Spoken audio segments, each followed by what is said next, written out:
Hello friends, അസ്സലാമു അലൈക്കും. എല്ലാവരും സുഖമായി സന്തോഷമായിട്ടെന്ന് വിചാരിക്കുന്നു. അപ്പോൾ ഞങ്ങൾ രാവിലെ തന്നെ ഒരുങ്ങിയിട്ടുണ്ട് കേട്ടോ. എങ്ങോട്ടാന്നല്ലേ, ഞങ്ങൾക്ക് കോയമ്പത്തൂർക്ക് പോകേണ്ട ഒരു ആവശ്യം ഉണ്ടായിരുന്നു.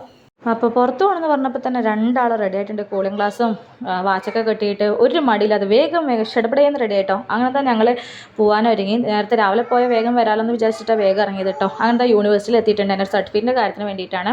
അങ്ങനെ എൻ്റെ ഡിഗ്രി കംപ്ലീറ്റ് ആയിട്ടുണ്ട്. അപ്പോൾ അതിൻ്റെ സർട്ടിഫിക്കറ്റിനൊക്കെ അപ്ലൈ ചെയ്ത കാര്യം കഴിഞ്ഞാൽ പിന്നെ നെക്സ്റ്റ് സ്റ്റെപ്പ് എനിക്ക് നോക്കാമല്ലോ. അപ്പോൾ ഈ ഒരു കൂളിംഗ് ഗ്ലാസ് ഇല്ലേ, രണ്ടാളും വരുമ്പോഴും പോകുമ്പോഴും അഴിച്ചിട്ടേ ഇല്ല കേട്ടോ. എത്ര ഒരു വയ്ക്കാൻ പറഞ്ഞിട്ടും കേട്ടിട്ടില്ല. രാവിലെ പോയാൽ വേഗം തിരിച്ചു വരാമല്ലോ എന്ന് പറഞ്ഞിട്ടാണ് നേരത്തെ ഇറങ്ങിയത്. ഇവിടെ രാവിലെ പോയി ഈവനിങ് ആയിട്ടോ എല്ലാ കാര്യങ്ങളും കഴിയുമ്പോൾ. അതിൻ്റെ ഇടയിൽ ഫുഡൊക്കെ കഴിച്ച് ഓരോ ജ്യൂസൊക്കെ വാങ്ങിക്കൊടുത്തിട്ട് മക്കൾ ഒതുക്കിയിട്ടുണ്ട്. അപ്പോഴേക്കും ഡ്രസ്സിലൊക്കെ ആക്കി ഫുള്ള് കുളമായി കേട്ടോ. അങ്ങനത്തെ മാർക്ക് ലിസ്റ്റൊക്കെ കിട്ടി. ഇനി ഞങ്ങൾക്ക് കാര്യങ്ങളൊന്നുമില്ല, തിരിച്ച് പോകാമെന്ന് പറഞ്ഞിട്ട് ഇറങ്ങി. അങ്ങനെ പിന്നെ യൂണിവേഴ്സിറ്റിയിൽ നിന്ന് ഇറങ്ങി പിന്നെ 2-3 സ്ഥലങ്ങളിലേക്ക് പോകണ്ടായിരുന്നു. കസിൻസൊക്കെ അവിടെ കോയമ്പത്തൂർ സെറ്റിൽഡാണ്. അപ്പോൾ അവരുടെ വീട്ടിലേക്കൊക്കെ പോയിട്ട് വരാമെന്ന് വിചാരിച്ചു. അപ്പോൾ നല്ല ക്ലൈമറ്റും ഇല്ലേ, സമാധാനത്തിൽ രാത്രി മക്കൾ കൂടുള്ള കാരണം കുഴപ്പമില്ലല്ലോ. അപ്പോൾ അടുത്ത വീഡിയോയിൽ കാണാം. വീഡിയോ ഇഷ്ടമായി ലൈക്ക് ആൻഡ് സബ്സ്ക്രൈബ് ചെയ്യണം. Thanks for watching.